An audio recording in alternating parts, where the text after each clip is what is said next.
Hi everyone, so I just want to do a very quick video to introduce these Mazan Bows from Indonesia. I've been really busy, so I don't really have the luxury of time to go through a full review video for them. So I'm just gonna go through super brief. So in the package, you would come with this booklet. This booklet comes with some of the basic instructions, warnings, specification of each bow. Most of us won't be bothered to even read it. Okay, so the bow sock that comes with it is actually decent. It's pretty good. You can see for yourself. The texture is actually quite nice. I would say with 100% certainty that this is more beautiful than the AF basic black color bow sock. This is actually pretty good. The opening, and let's see the materials. Of course, this is not like super luxury, but it's really decent. Decent, and it's good. It's fairly acceptable quality.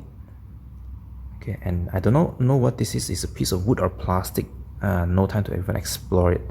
Okay, so that is what you get for the bow sock. And for the bows, we actually have 4 models here, but I actually found out that there's actually some additional models. Like the Turkish, there's actually a shorter version and a longer version, which I'm going to talk about later, and also a Mongol version of these bows. Alright, so the Turkish, this is the standard Turkish length, which strung, alright, from tip to tip is 43 inches, whereas that Tatar there is 46. So this one, the shorter version, I don't remember the length, but it's going to be a few inches less. The longer version is 46 inch, which puts it at the same length as the Tatar. Okay, so there's actually two variants. So one of them, he called it the light version. Basically, it's a cheaper, simplified version. As you can see, this section here is square, flat and square.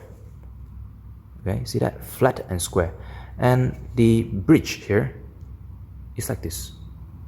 Just a simple carving a groove there for the string groove.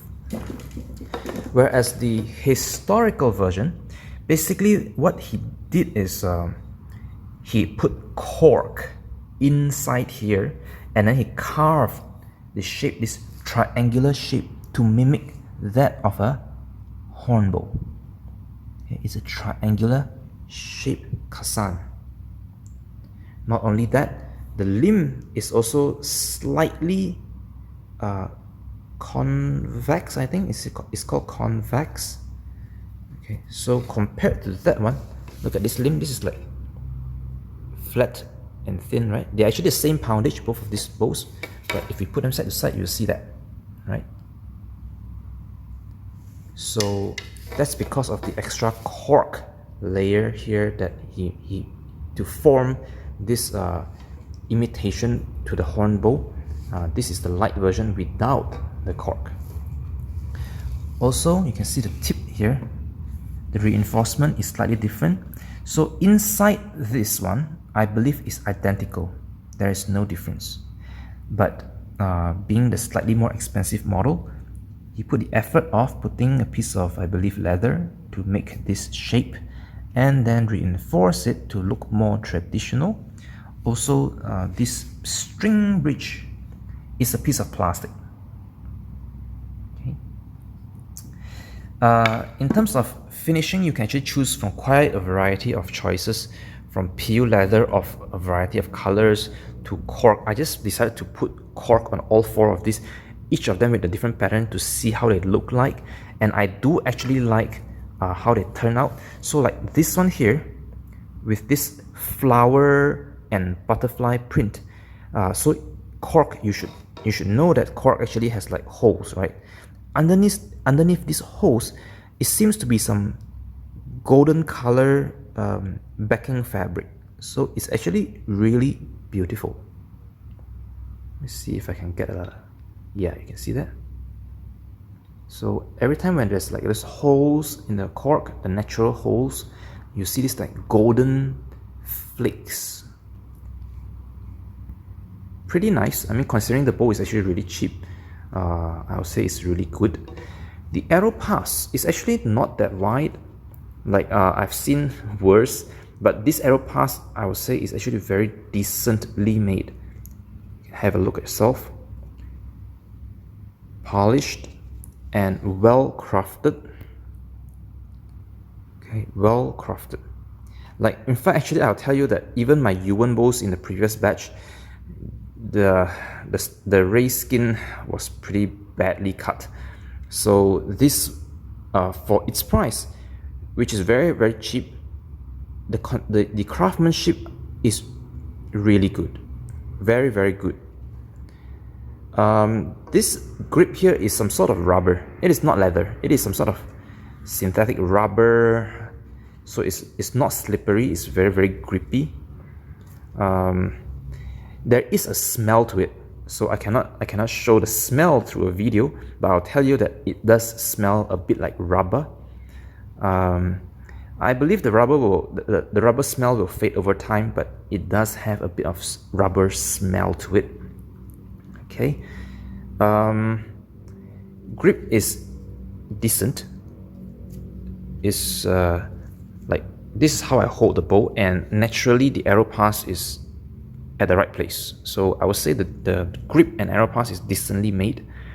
Craftsmanship of the way they cover this up, the joint is also pretty decent. I mean, I've seen some from AF, which is a complete headache, where when it arrived, everything came apart.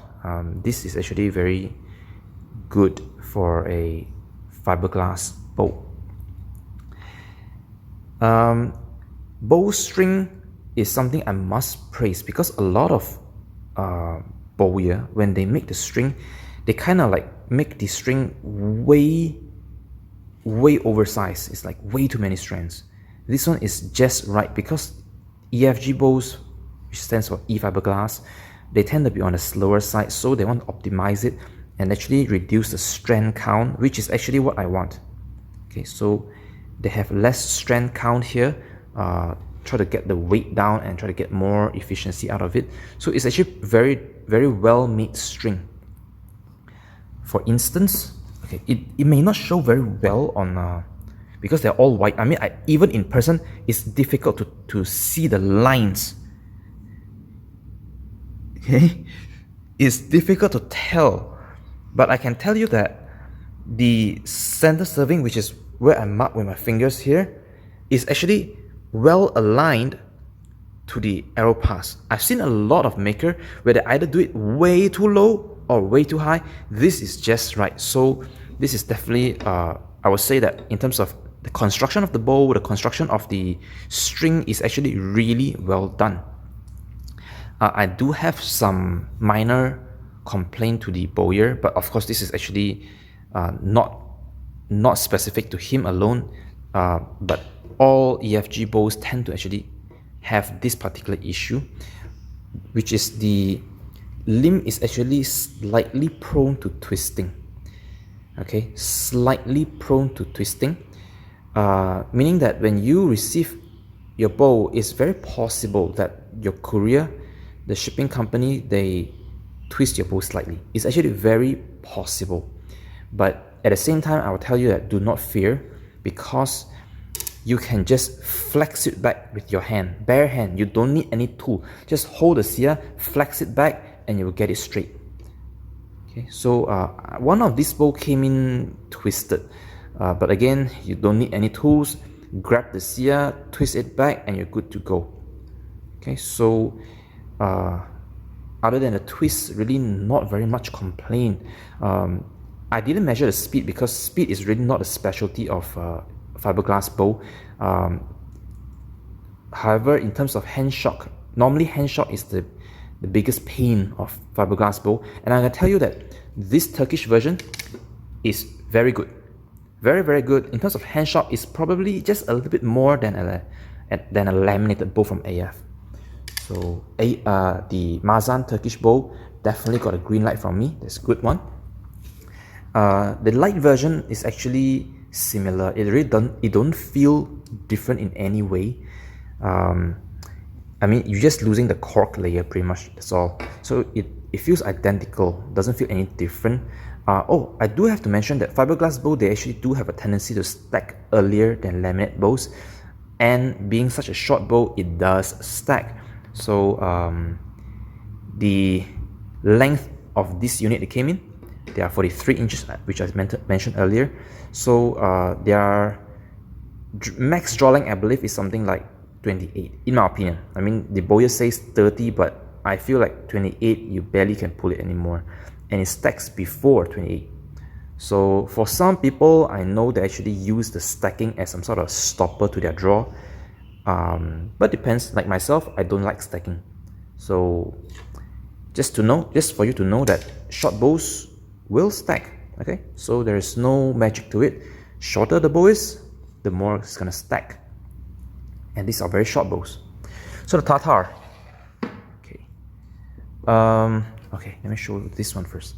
So this one very similar to the one I just showed earlier, where this is a green flower pattern, and the holes also have this golden flake, which is very, very nice. So this one here is the Tatar light version. Everything else being similar, everything else is just as good. Okay, very narrow arrow pass. The grip is decent. The major complaint I had is the hand shock. Okay, for this bow, it does have hand shock. When I first strung it and first shot it, the hand shock was actually what I would consider as high.